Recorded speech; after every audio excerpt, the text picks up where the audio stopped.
Let's push the envelope with the concept of competition kills creativity. I know this is a new concept for many of you out there because we were trained as youngsters and in our young life and as adults that winning is everything. However, here are two examples where this is not true. Instead, you really want to apply that your imagination and it's your creativity that reaches success and achievement in your life. The first one is what happened with the Women's Worldcup event. They lost.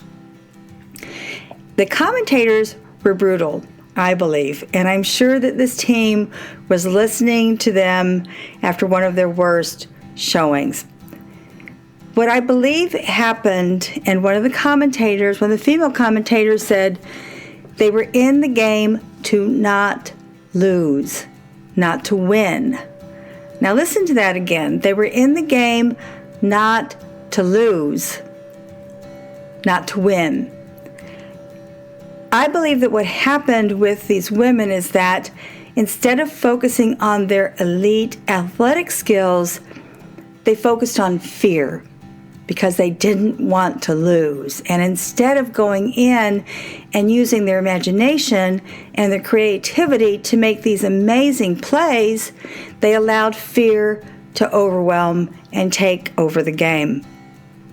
A perfect example of this is a really famous basketball coach.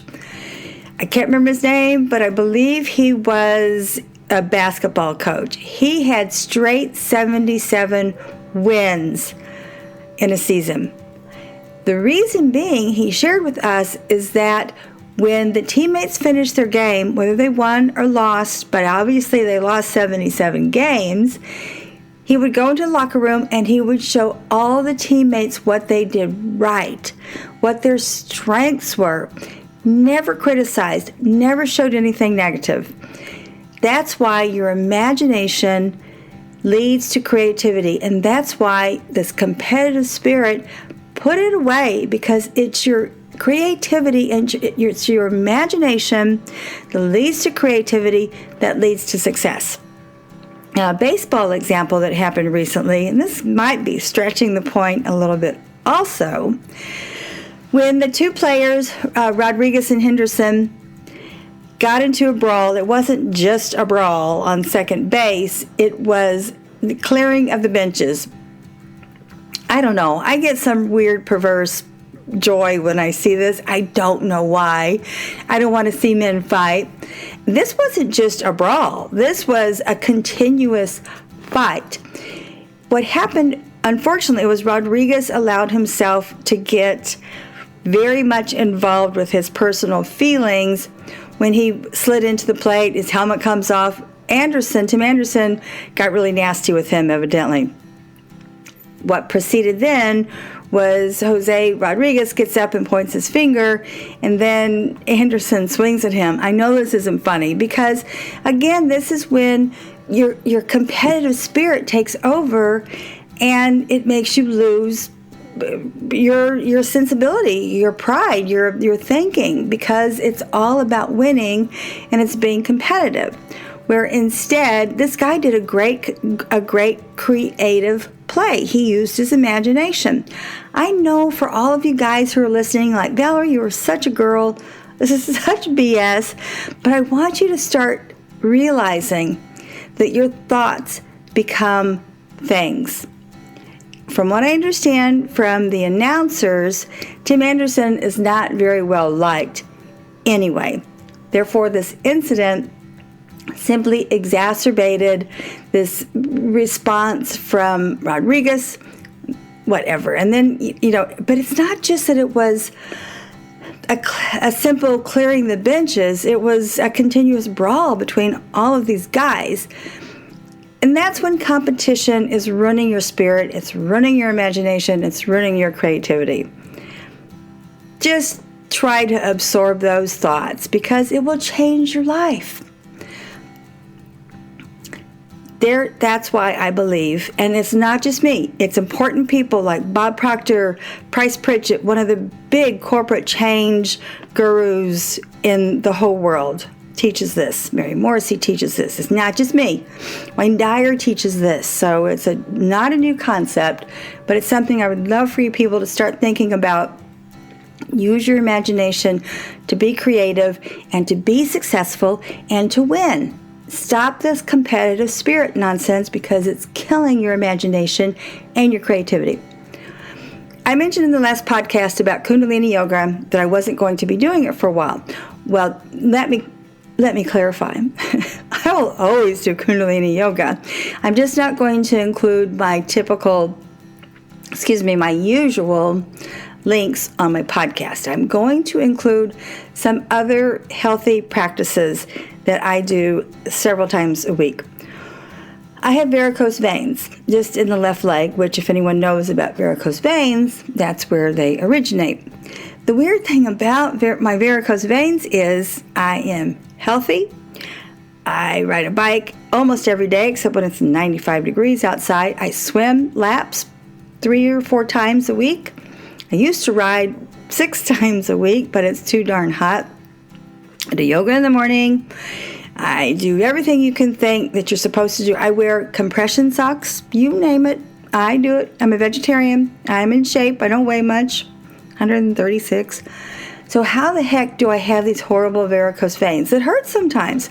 I'm doing Qigong now to relax your legs, relax your heel, relax your feet.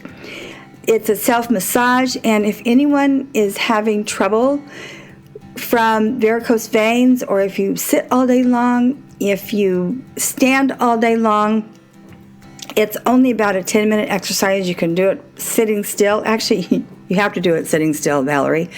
But you can do it before you go to bed. You can do it when you're watching television, once you get it down, and it's super, super easy. And I love the guy who teaches Qigong. He's a Zen guy. But it's a really good practice, and it has helped me tremendously. Thinking back on why in the world do I have varicose veins? Let me share with you. For 23 years, I sold wine. My office was my Subaru. That's 23 years of driving at least 6 days a week, either 500 miles a week or 1,000 miles a week. It was a lot. And that's why I believe I developed varicose veins. I remember in the summer, the left leg was so bad, I would actually, as far as swelling, and the vein right behind my knee was so bad, I would actually take frozen bottles of water and cup them behind my legs so the swelling would go down. If you are young, you can prevent this. Right now, I'm just working with the issue. Well, that's a really nice thing to try to prevent varicose veins, but if you already have them. As a matter of fact, Qigong is just a wonderful, healthy practice to incorporate into your everyday life, or at least 2 or 3 times a week. Lastly, wine. I'm not going to talk about wine. I'm going to talk about tequila. I was blessed when I worked for T. Edward Wines in the city, in New York City. One of the best importers I have ever worked with in my 26 years of being in the industry. The reason being is T. Edward Wines is very conscientious about the producers with whom they have a relationship. The reason I'm bringing up tequila is because you're seeing these celebrity brands come out.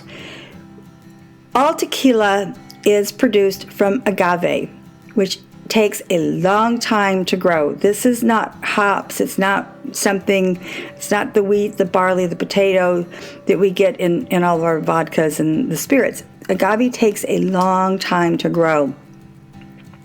Jalisco is the area where the best agave is produced. They are small farmers 90% of the time.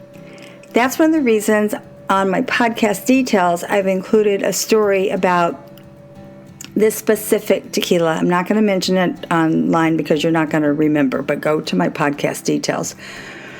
The reason I bring this up is because it's sustainable.